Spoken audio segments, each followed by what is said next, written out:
আমার নবী যখন দিনের দাওয়াত দিতে শুরু করলেন, ওনার চাচা আবু লাহাব, আবু জাহেল ওনার বিরুদ্ধে ষড়যন্ত্র শুরু করল।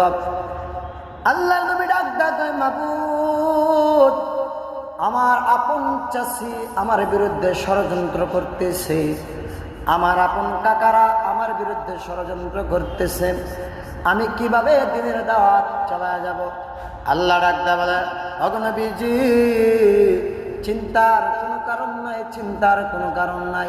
ইয়া রাসূলুল্লাহ, আপনার বিরুদ্ধে যারা ষড়যন্ত্র করবে নবী, আপনার বিরুদ্ধে যারা ষড়যন্ত্র করার চেষ্টা করবে, আমি আল্লাহ তাদের বিরুদ্ধে যুদ্ধের ঘোষণা দিলাম।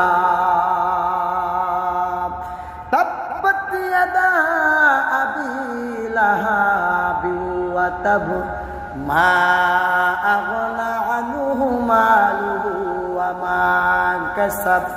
ধ্বংস হোক আবু লাহাবের দুই হাত এবং তার উপার্জিত সব ধন সম্পদ।